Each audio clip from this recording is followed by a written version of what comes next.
it's really interesting to explore what is it behind this trance of always feeling that we have to move faster, get more done, there's not enough time.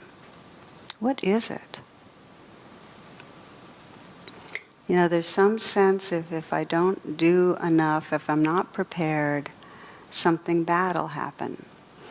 And, there's something missing right now. I need something more. And if we really tune in, you can sense that that's being generated from our survival brain. It's that perception, mortality, vulnerability, something is wrong with us, that keeps driving us to kind of race against death, race against loss. So I think about that, and you can see it in our mammals that are, like a squirrel. It's just squirreling around, vigilant. The squirrels do not walk mindfully on this earth. It's not like they're kind of taking a stroll. And it's the internet movement. It's like it has to be fast and speedy because we need more. We need to get somewhere faster. We're racing against death, loss. I bring this up because this is the last class of a 3-part series. And I am basing it around a classic teaching story, the Nachiketa story, about a young man who did the opposite of run away from death. In fact, he had a conflict with his father. In this argument, his father basically said, go to hell. He was sending him off. And this young man, instead of going into his own reactivity, went and sought out Lord Yama, who is the king of death. And by turning towards the king of death and in his patience and willingness to learn, Lord Yama said, okay, I'll grant you 3 gifts. And the first 2 gifts we have done in the prior evenings that we explored this. And the first gift that Nachiketa asked for was the gift of forgiveness, because Nachiketa basically knew that he couldn't discover freedom if his heart was closed off to his father. So that was the first one. He basically understood that forgiveness is the beginning of the path, this letting go of the armoring around our hearts. The second gift that he asked for was, the term was inner fire, which I think is a great way of languaging it. And inner fire is connecting with the sincerity of our heart that really aspires to love and live well, that aspires to wake up from a trance and really be who we can be. It's that deep passion that we often forget because we get waylaid and we have other kind of distractions that make us think that we need to accomplish this and do that and so on, and we forget what really matters to us. So that was the second gift. Now the third gift that Nachiketa asked for, I'm going to read to you a little bit from one version of this story that I think is beautiful in Jack Kornfield's book, After the Ecstasy, the Laundry. And in this version, Nachiketa looks at death and says, the third gift I want, he says, I ask for that which is immortal. So with some surprise, death reminded this audacious young man that he had come to the last boon and that he could choose anything. Lord Yama then conjured up visions of what Nachiketa might choose instead.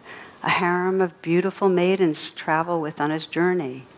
A royal golden war chariot with the world's fastest steeds. A palace where Nachiketa would be king.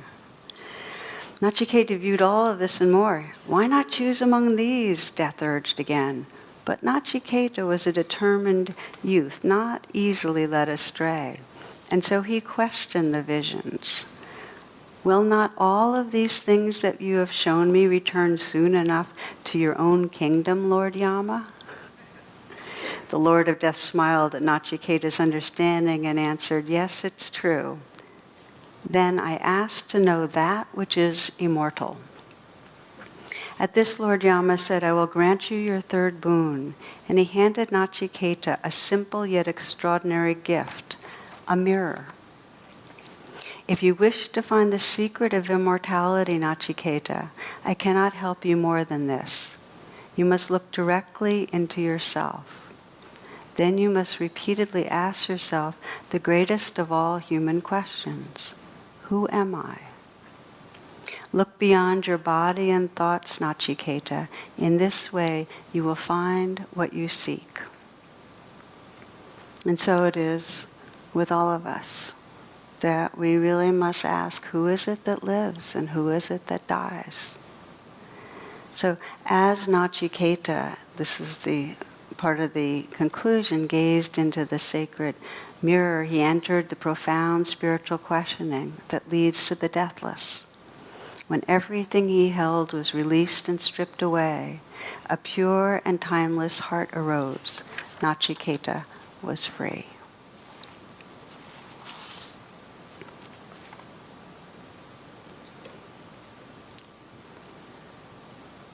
So the mirror is a description of how we turn and really, in a very sincere and deep way, look to see who we are. We look into our own awareness. And I think it's interesting to consider what happens when we look into a real mirror, a kind of mirror that many of us look into each day. What happens? So we might look and we might see, have all sorts of reactions, maybe how our body or face is looking older. And what happens is, because the body exists in time, it does age and change. So we start noticing these changes. We start noticing the physicality that just keeps on looking different. But what stays the same is our consciousness. The consciousness is not in time. That which is looking through our eyes is the timeless. We can sense that. We can sense also that consciousness or awareness isn't something we have to go find. A reflection I do as often as I can remember is just to invite you for the next, let's say, 10 seconds, just to close your eyes and try not to be aware. Just for 10 seconds, try not to be aware.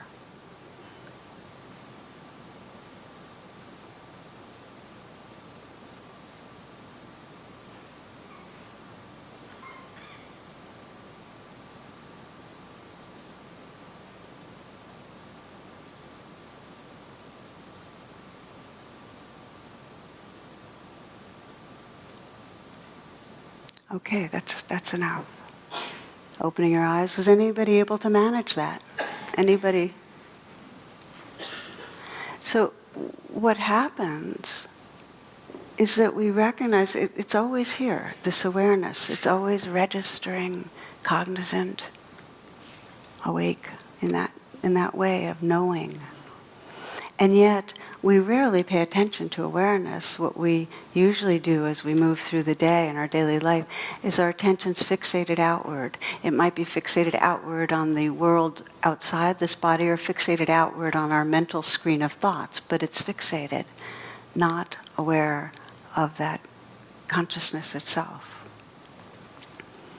So, as we investigate, and Aldous Huxley put it well, he described the brain as the reducing valve of attention. So the brain's primary function is to block out too much information. It is a reducing valve. It organizes and selects what's going to be useful for survival, what allows us to thrive. And it keeps fixating on whatever will endanger us or give us advantage. That's the way we're designed. So if we go back to that squirrel, it's not reflecting on consciousness and its basic oneness with the dog that's chasing it, It's not reflecting mindfully on the nature of the fear and where it's coming from. It's fixated on where's the next tree that I'm going to squirrel myself up on, right? We are survival creatures. And if you reflect on today, or any day really, how you move through the day, how many moments the mind is fixated on trying to figure something out, worrying and planning. We're trying to navigate. And if you reflect on how many of our thoughts are about the ups and downs of the self's experience, how I'm doing, they're very self-centered thoughts, right? I mean, most of our thoughts have us right there in the middle of it as the important creature. And so one cartoon has it perfectly. It says, guys at the bar telling a bartender, I'm nothing, yet I'm all that I can think about, you know? This brain just keeps resurrecting this sense of this self, this doing self, this wanting self, this fearing self. So we forget the awareness that's looking through. And I just want to say being self-centered isn't bad. It just isn't satisfying because we're not including the wholeness of things. Wei Wu Wai, great poet, says, why are you unhappy? Because 99% of what you do is for yourself. And there isn't one. Now, we might grasp it conceptually. Okay, there's no centralized thing that's a self. But for most of us, the self-sense is pretty consistently there and gritty and feels real.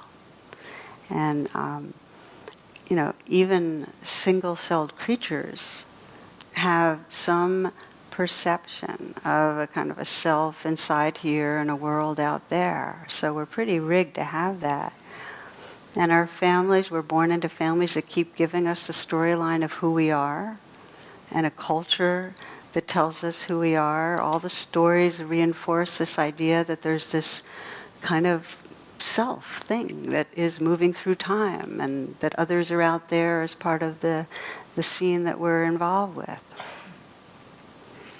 So, and you see it through the religions with all the stories of how we emerge. And here we have at Sunday school, they're teaching how God created everything, including human beings. And little Johnny seemed intent when they told him how Eve was created out of one of Adam's ribs. Later in the week, his mother noticed him lying down as though he were ill, and she said, Johnny, what's the matter? Little Johnny responded, I have a pain in my side. I think I'm going to have a wife.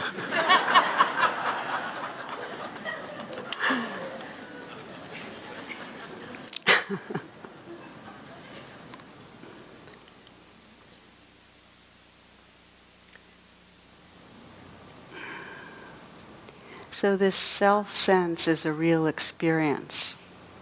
It's not what we really think it is, and it's not the wholeness or truth of who we are, but it's a real experience. So we have a wiring to perceive it that way, the selfness, but we also have the qualities of heart-mind to perceive what we are beyond that self-sense. And one of the reflections I think is real helpful, again, you might close your eyes for this one. And this is a brief one. Just to sense, just to be part of this inquiry. And you might imagine you're looking through a kind of photo album of your life. Or you're looking at, there's a movie of your life and you're going to stop at certain scenes. So there you are, let's start you in kindergarten. And just notice what you look like and maybe what mattered to you. Your view of the world. And then we'll hop way forward to being a senior in high school. And again, your body, what was important, where your attention would go to. The moods that were predominant, perhaps. And who were you when you started your first job? What'd you look like? What was your attention going to? What mattered? Beliefs, ideas.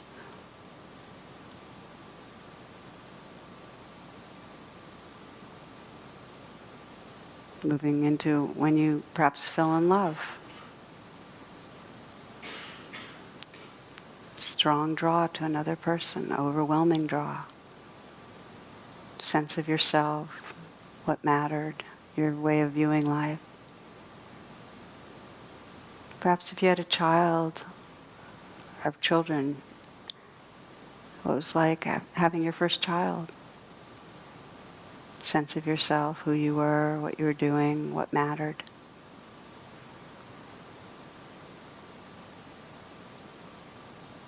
Maybe a time of great insecurity or loss.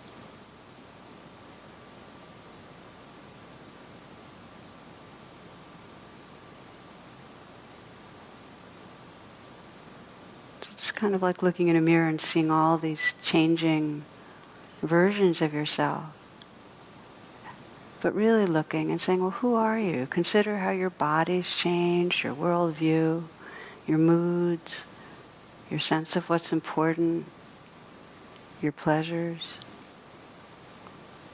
Now ask yourself, in every time and place, through each of these moments, each of these years, what about me has been unchanging? What has always been here?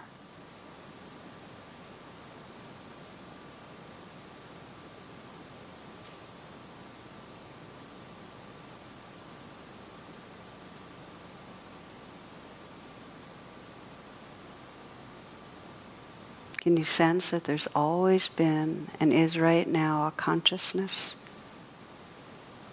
a presence that knows, a space of awareness that perceives what's happening?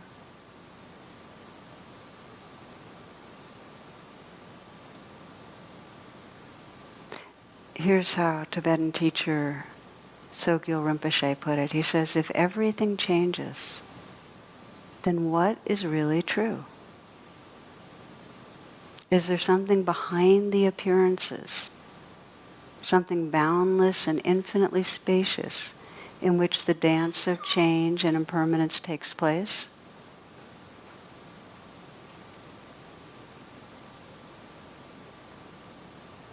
If we can begin to realize this mystery within our own existence, our relationship to this changing world shifts.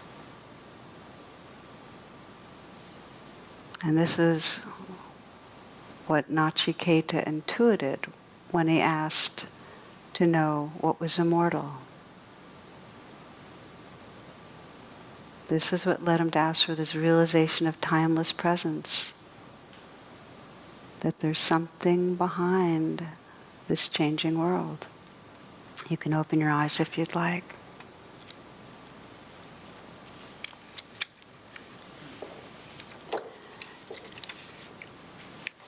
Rachel Remen, who's a wonderful writer and physician and teacher and wise woman, tells a story that to me really illustrates a bit of what we're pointing at with this guided reflection.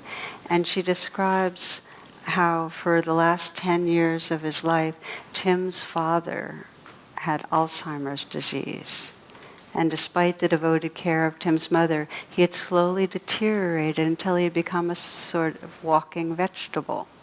He was unable to speak and was fed, clothed, and cared for as if he was a very young child. One Sunday, while Tim's mother was out doing the shopping, his brother, then 15, and himself, 17, watched football as their father sat nearby in a chair. Suddenly he slumped forward and fell to the floor. Both sons realized immediately that something was terribly wrong. His color was gray and his breath uneven and rasping. Frightened, Tim's brother told him to call 911. Before he could respond, a voice he had not heard in 10 years, a voice he could barely remember, interrupted. "Don't call 911, son. Tell your mother that I love her. Tell her that I'm all right." And Tim's father died. So Tim's now a cardiologist, He's describes that because his father died unexpectedly at home, the law required that they have an autopsy. He said, "My father's brain was almost entirely destroyed by his disease. For many years I've asked myself, how could he speak? Who are we really? I've never found the slightest help from any medical knowledge. Much of life cannot be explained. It can only be witnessed."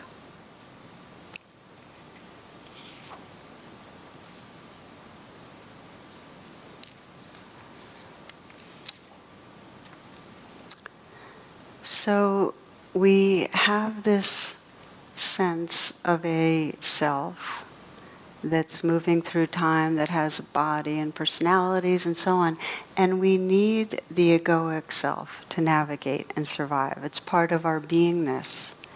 And there's more. One of my friends, Stephen Josephs, who's a coach and a wonderful writer and teacher himself, says that we can still function as an apparent self-entity while enjoying the parallel reality of our infinite vast presence. We need both realms. When the cop pulls us over, we still need to show him our license, not simply point to the sky. Somebody showed me, on the same theme of needing to know we're embodied and in this world and also made of this timeless awareness. There's a picture of this guy meditating. One of his arms is in a kind of a cast, and the two monks in the background are talking about him. Apparently it happened while trying to hear the sound of one hand clapping.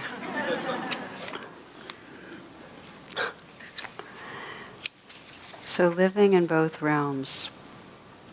So the meditation of the mirror, of turning our attention and looking inward, is really a turning towards a mystery. There's nothing solid to land on. We're turning towards consciousness itself. And it seems like it should be inviting. Okay, we're going to turn towards this radiant, timeless presence. But it doesn't always seem that way when we actually practice, and we will be practicing together soon. Lily Tomlin said this. She said, "I always knew I wanted to be somebody, but I guess I should have been more specific." It's like, what do we find when we start looking in there? Well, at the Insight Meditation Society, where I've practiced many years and also taught, there's a little sign saying, self-knowledge is not necessarily good news, So we look within, and what do we see, And it might not be vast luminous awareness. It may be that at first what we see is obsession, mental obsession. We might see confusion. We might see kind of a reactivity where we're craving something or afraid of something. We'll see all our wants and our dislikes. So the initial encounter is often that we're fixating on thoughts and stories about what's happening inside us, or washed around by emotions. So what is happening is we're seeing the surface activity. And if you think of an ocean, our attention when we turn inward is first kind of fixated on the surface activity, the sets of waves, especially when we're caught in a strong reaction. We fixate on the emotions and the thoughts. And that's quite natural. So the inquiry is, as that settles, which the surface does settle at times, how can we really look within in a way that reveals the vastness and the depth and the mystery that's here? How can we do that? And the first of the elements I want to mention is a kind of understanding that we are, in our meditation, when we're looking in the mirror, the intention is to shift from objects, seeing the emotion, seeing the sensations, the way we normally practice. That's often our instructions. Be aware of the waves. We're shifting from objects to aware of the ocean itself. We're going from object to subject. And that's a big shift. And one of so it's not, rather than what we're looking at what's looking. And one of the metaphors I find most helpful is if you think of yourself in a movie theater, and usually, the projector is projecting on the screen and we're watching the screen. And that's the way we move through life. We're kind of watching the screen. Again, whether it's the outer world or the screen inside our mind. So what happens when we begin to look in the mirror is that we shift from looking at the screen where we're, lost in the action. We begin to quiet down some. So you know how when you're in the movie and sometimes things are going a little slower and you sense that you're in a movie theater, you kind of remember, like there's something beyond the movie that you're fixated on. Well, we slow down, the thoughts some. We start having gaps between the thoughts. And we realize, oh, there's more than the storyline I've been hanging out in. That's the beginning. And then we actually begin to look back and notice, oh, everything we've been looking at is light that's shining out from a projector, this clear shining light, and it's colored by forms on the film, yet it's intrinsically pure light. It's intrinsically pure light.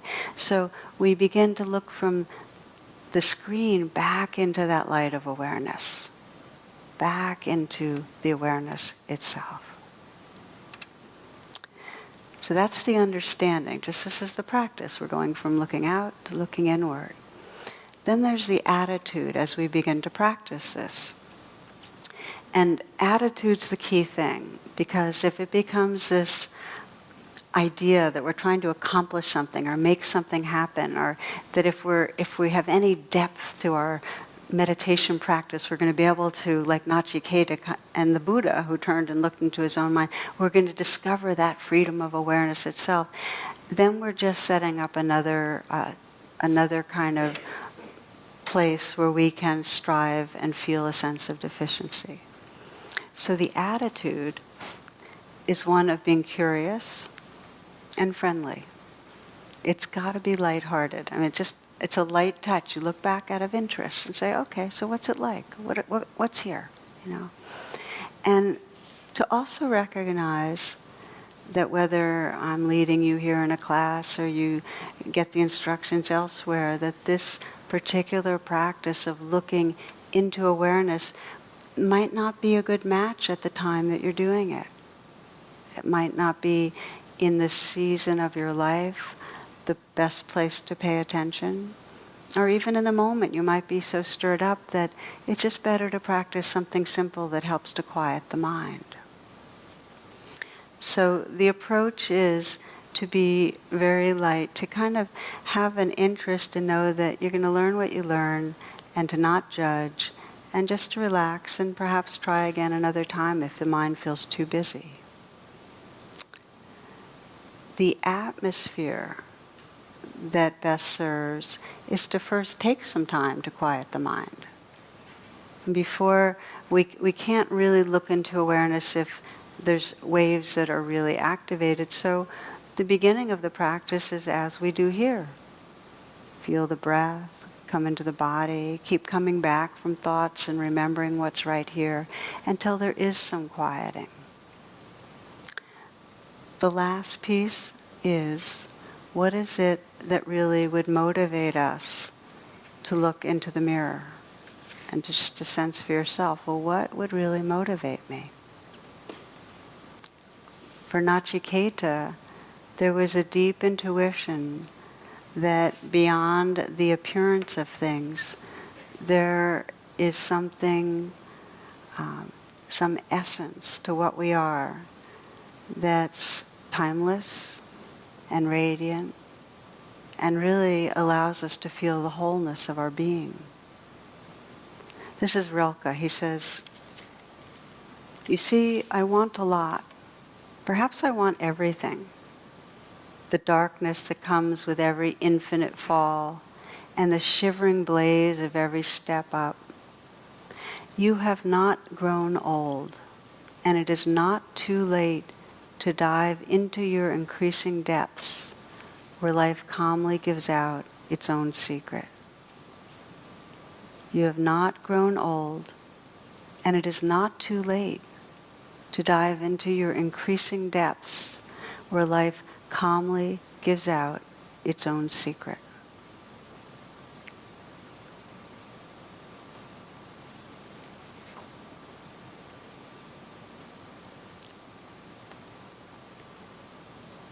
So let's practice a little. Let's explore it. Setting yourself in a way of sitting that just allows you to be awake and alert and at ease.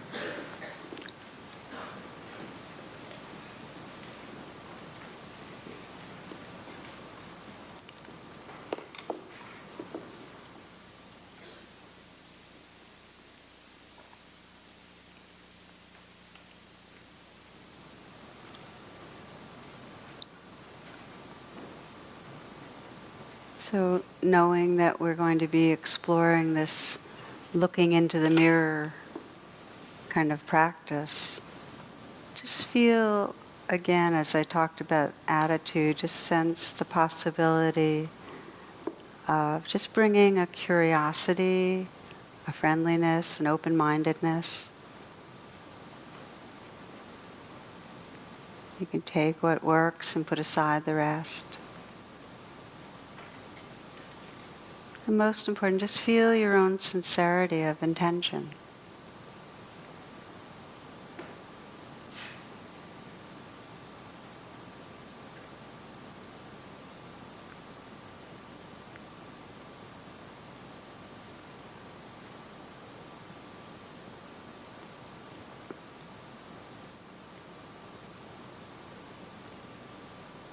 And bringing your attention to what's right here. Feeling the aliveness in the body. You might take some moments to perhaps relax the shoulders, softening the hands. So you can feel the hands, feel the life of the hands. Let the chest be open, and then relaxing and softening the belly. So you can feel the breath receive deep in the torso.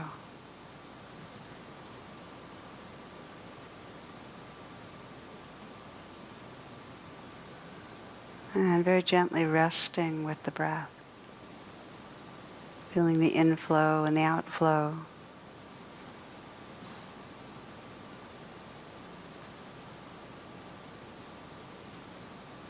Sensing the possibility of a real receptivity, a kind of yielding with the inflow.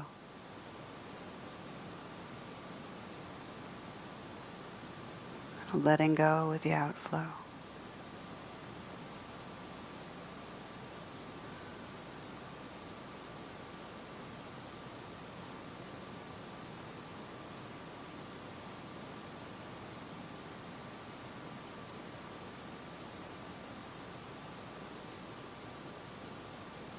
Letting your senses be wide awake.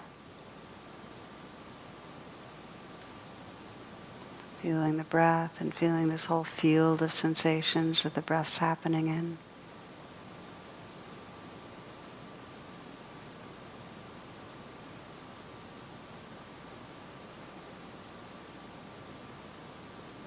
Aware of the sounds, the light sounds in the room.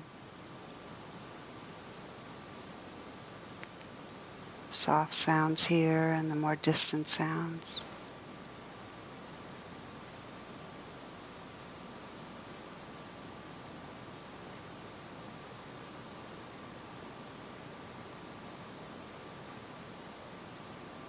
So you can sense in the foreground this whole play of sound and sensation,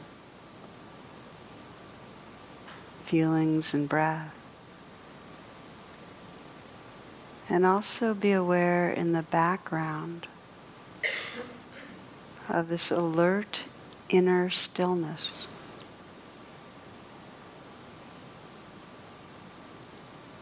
The beingness, the presence that's aware.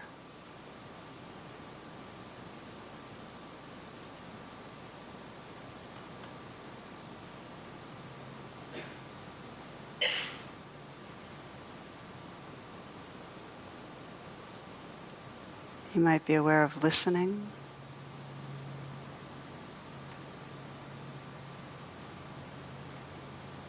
And you might also turn the attention inward and ask, who is listening? What is listening? Just gently turning to sense that. Glancing back, who is listening? What is listening? And then just let go into whatever you sense. Just be that presence. Be the silence that's listening.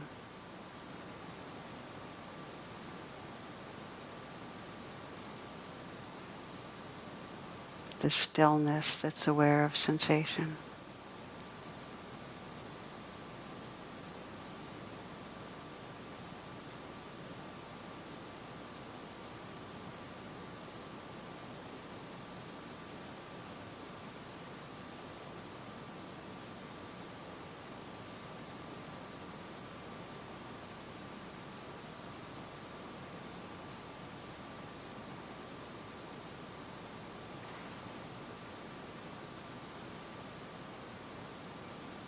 You might find the mind is noticing sounds or sensations.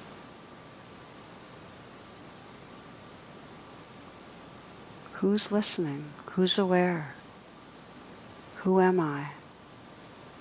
Just inquiring and looking back into that which is aware.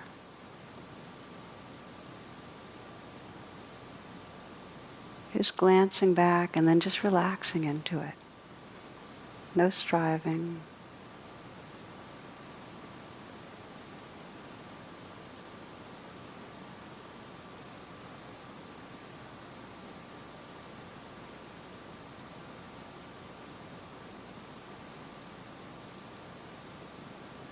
Dana Fald says, go in and in.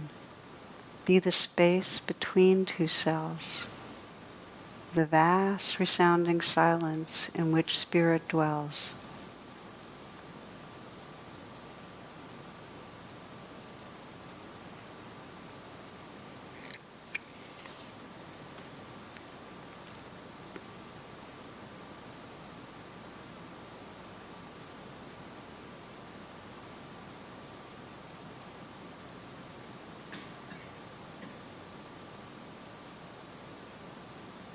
You may notice again and again that the attention fixates on the different waves of experience, the sounds, sensations, feelings. And when you sense that, this practice is quite simple. Just to ask, who's aware right now? Who's aware of this sound, this sensation, this thought? And gently turn and look back into your own awareness. Who am I? Turn, look, and then just let go and be whatever you see. Just be that presence, that beingness.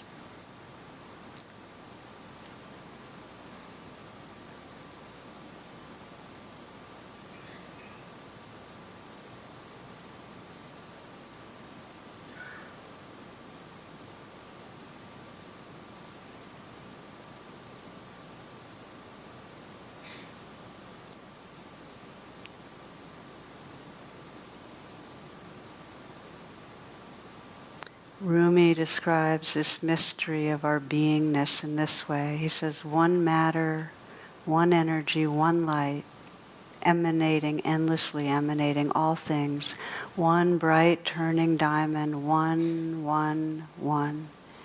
Ground yourself. Strip yourself down to blind, loving silence. Ground yourself. Strip yourself down to blind, loving silence. Stay there until you see you are gazing at the light with its own ageless eyes. Stay there until you see you are gazing at the light with its own ageless eyes.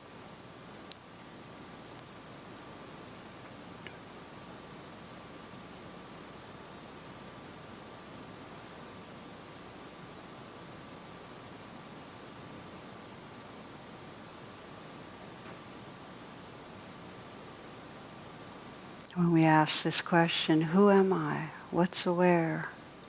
When we look back, what do we find? The Tibetan teaching is that the supreme seeing is a seeing of no thing. There's nowhere to land. There's no center, there's no boundary. There are three qualities that we can find to describe this beingness. And one is that it's completely empty of any solid entity. It's completely open.